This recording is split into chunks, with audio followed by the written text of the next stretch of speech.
Hey guys, Deathtag280 here with my very first top 10. Now I know this isn't really the kind of stuff I do on my channel. I usually just do minigames and other skits.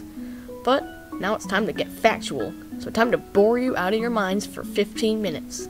I will see you then. In this top 10 list, we are going to be going over Mineplex. Now aside from the one-off features like stacker, unique cosmetic items, and challenging parkour runs, there are tons of awesome minigames sure to keep you returning to the server, so I will be explaining my top 10 favorite. Before we enter the list, there are some honorable mentions that I couldn't quite put on the list that I still enjoyed, so here we go. Now Block Hunt is a pretty fun game, as long as you're the hider. The only problem with it is that when you end up being the hunter, there's really no fun. You don't know what to do or where to go. You just have to look. Also, as a hider, you're given too much responsibility. If a hunter is near you, you just have to shoot it and pray you're not going to get caught. There's only 2 maps, so it's really easy to memorize where everybody goes. And the only items you get are bonus items for shooting and calling attention to yourself. And it's really boring because all you're doing is really sitting there. Anyways, there's really not much fun for either roles, but if you know what you're doing, you're bound to have some fun, at least on the first few games. The second honorable mention goes to the survival games. The reason it's only an honorable mention is because every other server has it, and it's just not different at all. The only time it's actually fun is at the beginning when you're rushing for a chest, and to be honest, that's not fun either. All you're doing is just gearing up for the fight that, never ends. You literally have 7 minutes, which is a long time for a mini game, and there's really nothing going on. You're just running around looking for chests and people to kill. And you know you're not going to kill anybody, you're going to get killed as soon as you start, because there are people everywhere who have better supplies than you, even kids. And also, supply drops. There's no reason to have them, because that's just where everybody goes to get overpowered. And that's where everybody gets killed as well. The final match is basically where, when there's like 3 or 2 people left, it's just called so that you can get the game done easier. Why not just call the deathmatch at the beginning and have it its own minigame? And I'm not talking about team deathmatch, I'm talking about the survival games, because it's really not needed. And you're never going to find any good chests. I mean, come on, I just looked in one and it had nothing in it. And when you do find a chest, you get carrots. Get carrots and potatoes, and maybe a stone axe and a chain boots or something. You're never gonna get full armor unless it's literally just leather. And, you're just not gonna have fun. I mean, there's nothing to do. You're just standing around waiting. That's what you had to do in Block Hunt as well. That's why these are honorable mentions. They're not worth being their own game. Now that we've finished the honorable mentions, let's go ahead onto the list. Number 10. Starting us at number 10 is Deathtag. Now the reason it's only number 10 is because once you become a chaser, the game is over for you and you're just running around killing other people. There's no goal anymore, it's just you've lost and you still have to play the game trying to get other people to lose. It's just not fun anymore. Especially for the person who starts out as the chaser. Now I know they can actually win the game if they kill somebody and like all the runners are killed or whatever, but that doesn't mean anything. It's not like that's ever gonna happen. The game always ends too soon. But if you are having fun, especially in the bedroom, there are pretty cool places you can hide and arch people, with your bows and stuff. But overall, it's just that other game that has you getting killed easily, and there's really no point once you've lost. So, that's why I had to put this at number 10. Number 9. Coming in at number 9 is Super Spleef. The reason it's only number 9 is, once again, a lot of servers have it already. But it's a fun game as long as you know what to do. You dig the floor under other people to get them to fall. If you get the floor dug under you, you fall. You can use the snowballer kit to throw snowballs and break blocks. The only problem is the other kits. The other kits are really useless and they'll waste time, and when you're using the archer kit, you'll have the floor dug under you by the time you get the shot. Other than that, it's a pretty cool game. It usually lasts a while, but it's quick if you know what to do. Number 8. Coming in at number 8 is One on the Quiver. One on the Quiver is good because it's easy and you can stay in for all the game instead of just being out and spectating. You get an axe and a bow. The bow only has 1 arrow, but it recharges over time. You automatically get another arrow once you've hit somebody. You can also hit people with your axe, which gives you some extra melee damage. One of the Quivers is simple and easy, because it's easy to know what to do, and you stay in the whole time, like I said before. The only flaw with it is just that. Usually when you don't get out, that means the game just gets a little bit repetitive. But once you're out, it's a somewhat difficult game. Either way, it's a really cool game, and it did deserve a spot on this list. Number 7. At number 7, we have Master Builders. Master Builders is the great game for creative people, because you can build anything. The game tells you to build all the most random things, from breakfast to dinosaurs to parties. Even Shrek is one of the options here. There are so many possibilities as to what you can build with, every block in Minecraft that is. Now, there are even some features like floor changing. You can change the floor to match your item with a limited amount of blocks. You can even change the flight speed of your characters easily by going to the options and going to the feather.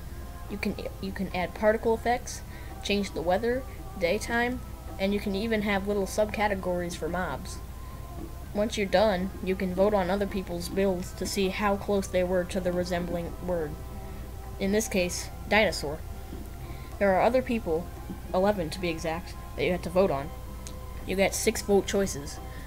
You got red, which is my eyes are bleeding, orange, which is meh, yellow, which is it's okay, green, which is good, blue, which is amazing, and purple, which is everything is awesome.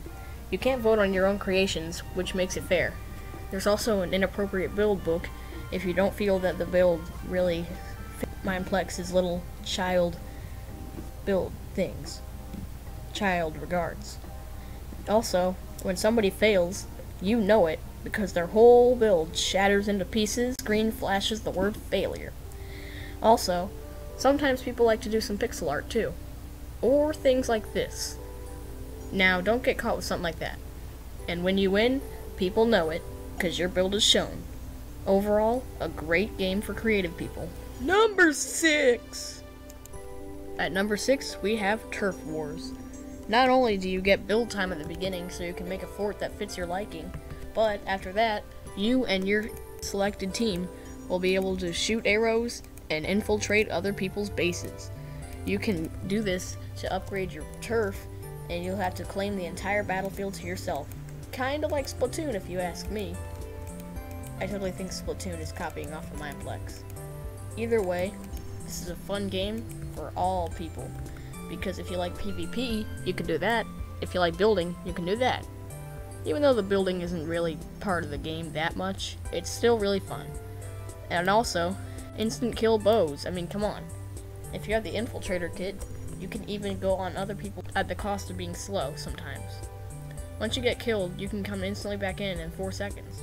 Your turf gets bigger with every kill you make, so make sure you don't get killed too often or you'll be screwing your team. People who are good at maneuvering bows as well are people that you really need to watch out for, because they can get you in an instant. Mineplex did a good job selecting kits too.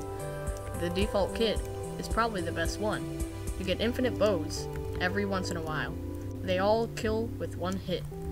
The infiltrator, you can go on other people's territories, but at the cost of 1 arrow for every 8 seconds, maximum of 1. You also receive slowness once you're on the other people's turf for too long. The shredder is probably the worst one, but the hardest to get. The shredder allows you only 2 arrows, but every 4 seconds, and the arrows do little streams, but at the cost of no infiltration, and you probably would have a better time with the marksman kit. Either way, a really fun game for all kits and all people who enjoy Minecraft. Number 5. At number 5, we have Draw My Thing. The difference between Draw My Thing and Master Builders is that Draw My Thing is 2D. So how the heck does this make this better than Master Builders? It's just easier. It's more fast-paced, and there are 16 rounds. A new drawer each time. Sometimes people go twice. But the way this is different from Master Builders, the most part, Master Builders, you can easily just spam bad votes on good builds, and good votes on bad builds. But this time, if you know what the word is, you know what the word is, and that person can win fair and square. When you're up to draw, you get a selection of tools. You get the paintbrush, which all you have to do is hold the right click. Thick paintbrush, which you can hold the right click again, but makes a bigger brush. There's also the bucket, which allows you to fill a page, and there's also the TNT, which lets you destroy the whole thing. You get a little hint at the bottom, along with the amount of time you have left. There are some kits that give you extra time, or extra tools. Sometimes you'll have to draw the unthinkable, even Charmander. This game's really fun for anybody who loves to draw and doesn't like to make a big hassle like Master Builders. So, I recommend it. Number 4! At number 4, we have Dragons. Dragons is a great game for endurance. It tests your skills. Not only do you have to worry about minimal parkour, but there are many dragons around trying to kill you as the arena falls apart. The dragons are tearing the field as we speak too. The trick is to stay on top and not touch the water, but this can be a real challenge considering there are dragons everywhere. Number 3, I think? At number 3, we have the Runner. The Runner is like Spleef, except the door disappears behind you, kinda like Tron or Light Cycle.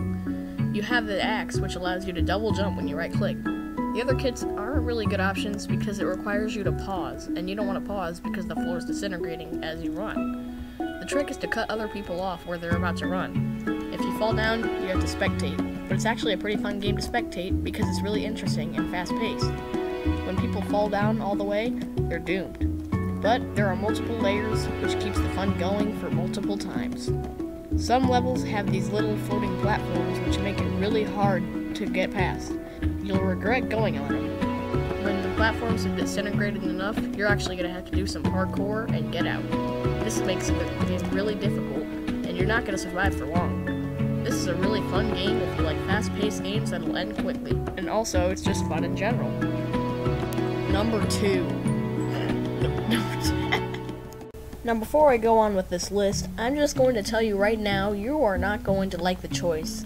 But I have a very good reason, and you're about to find out. So keep watching. Or don't, I really don't care. Super frickin' Smash Mobs. Now, one of the reasons this is on the list is only number 2 is because they kinda took the Block Hunt school of overpowered kits. I mean, look at the blades for Pete's sake. I personally go with the chicken, but you really don't need to go with it, because I think the Iron Golem is actually pretty good. The ones that don't cost gems are pretty good. Now, another reason, you can only have 4 players, come on. I mean, all the other games have at least 8 to start the game, and a maximum of like 16, even 24 in some games. But no, only 4 players here. You only get 4 lives too, which really stinks. But come on, it's the classic, and everybody else has it. And it's just that reference to Smash Bros. You'll never forget because it's such a fun game.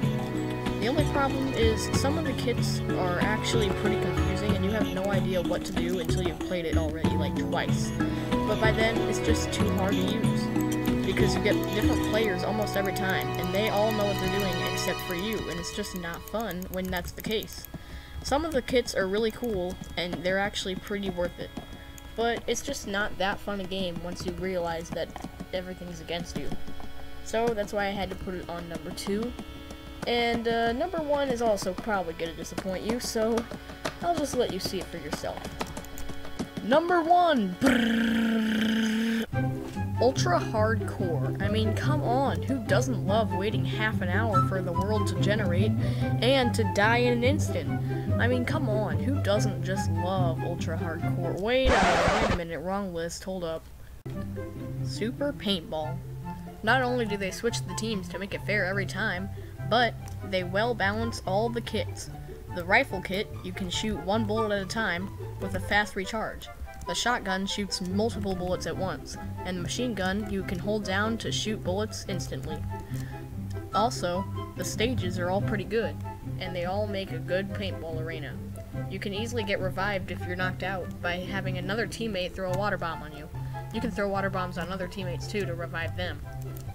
The reason this is number 1 over Smash Mobs is, once again, the kits are great, and the gameplay is overall smooth and just great.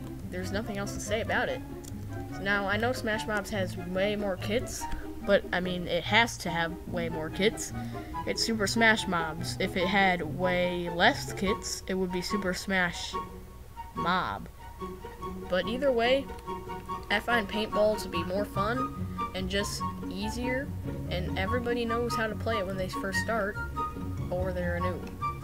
They have more fun with it than Smash Mobs, guys. Trust me, you know you do too. So, what did you think of this list? Do you think it needs to be changed? Tell me in the comments.